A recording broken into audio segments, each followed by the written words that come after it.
Ever since the Safdie brothers, the visionary duo responsible for tense modern masterpieces like Good Time and Uncut Gems, went their separate ways, film fans have been quietly, and sometimes not so quietly, asking the same thing. Which one truly carries the signature intensity, the relentless drive that defined their joint work? With Benny Safdie's The Smashing Machine already out and Josh Safdie now delivering Marty Supreme, the verdict feels clearer than ever. After watching both, it's hard not to conclude that Josh has elevated the classic Safdie energy to new heights. Loosely inspired by the life of real-life table tennis legend Marty Reisman, Marty Supreme follows Marty Mauser, Timothée Chalamet, a scrappy, ambitious young man in 1950s New York, chasing ping-pong greatness against all odds. The stacked ensemble includes Gwyneth Paltrow as a glamorous retired actress who becomes entangled in his world, Odessa Azian, Kevin O'Leary, Tyler, the Creator, Tyler Okonma, Abel Ferrara, and Fran Drescher, among others. What a lineup, eclectic, bold, and perfectly chaotic for this kind of story. If you've been enjoying the cinematic zooms, dramatic text animations, and fast hook cuts in this video, I actually turned that exact style into a Premiere Pro preset pack for content creators. It includes ready-to-use text animations, smooth camera zooms, and high-impact hook templates designed to make your Reels and TikToks feel more like a movie scene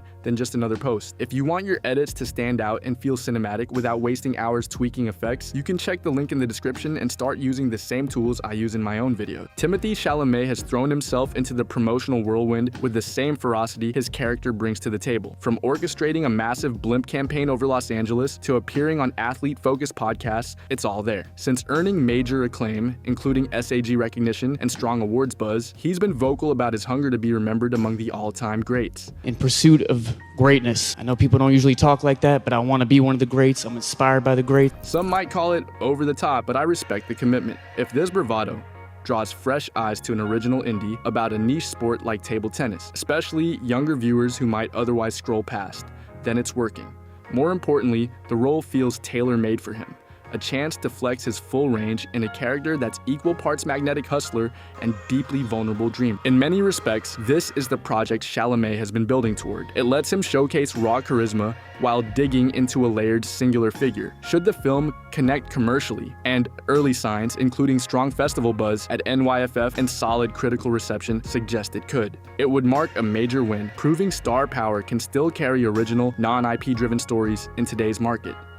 Marty clocks in at a shoe store run by his uncle, dreading the pull of the family business. That fear fuels an all-consuming obsession with becoming the world's top table tennis player, wild detours, and high-stakes gambles as he chases the impossible. His motivation draws from several sources. As a young Jewish man in mid-century New York, he carries the weight of post-war expectations, seeing himself as living proof of resilience after the horrors of the Holocaust. There's the constant pressure to settle, marry, take over the store, fade into ordinary life. And then there's the purest drive, the bone-deep certainty that ping pong is his calling, his path to transcendence. That final element fascinates me most, especially in how Josh Safdie deploys it. Earlier Safdie films often centered on spiraling addiction or self-sabotage, with protagonists barely keeping their heads above water amid chaos they helped create. The Smashing Machine revisits those themes through a more hopeful, redemptive angle in the sports world. Marty Supreme shifts gears entirely. This isn't a downward plunge, but an upward sprint toward an almost mythical peak. Yet the signature Safdie DNA is everywhere, amped up even. Darius Kanji's cinematography keeps things tight and breathless. One Otrix point never returns with another electrifying score, and we're firmly back in the sweaty, yelling heart of New York. Subplots collide and overlap even more aggressively than in Uncut Gems. Technical aspects feel like a natural evolution. Stunning visuals, immersive sound design, standout performances across the board. Where Uncut Gems once seemed massive next to Good Time, Marty Supreme makes its predecessor look almost restrained. This is borderline epic territory. Sprawling cast, globe-trotting scope, runtime that demands endurance, all centered on something as small as table tennis. The sheer number of characters and threads makes the film's ability to land cleanly feel miraculous, like watching someone assemble an impossibly overstuffed burrito without a single spill. That landing isn't flawless for everyone. Some moments tip into sensory overload, risking fatigue or headache territory, much like my initial reactions to Uncut Gems, which only deepened with rewatches. Time will tell how it ages, but right now it delivers overwhelming intensity that can be tough to sit with, yet oddly exhilarating. The real surprise, it isn't bleak. Without spoiling, the conclusion diverges sharply from the gut punch finales of Good Time or Uncut Gems. Like The Smashing Machine, it's strangely hopeful. Two stories of athletes chasing elusive greatness, slowly grappling with the reality that the dream might stay just out of reach. Both explore survival,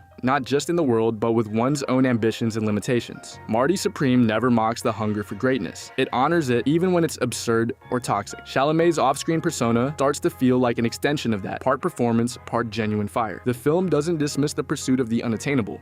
It insists there's real value in it. What sets this apart most from uncut gems is how timely Marty's anxiety feels. Even transplanted to the 1950s, his dread of time slipping away, career pressures, societal expectations to settle down, the ticking clock on youth mirrors what so many young people wrestle with today in a world that feels increasingly precarious. The opening title sequence and closing moments quietly frame it as a coming-of-age story, the desperate need to prove something to yourself before the window closes. Vague, maybe a touch sentimental, sure, but Marty Supreme channels that emotion into something thrilling, hilarious, chaotic, and deeply entertaining. For me, it's the most complete, most ambitious Safdie-directed work yet. Intense, layered, and surprisingly well-rounded. That's my take. Now go see it, form your own opinion, and I'll catch you next time.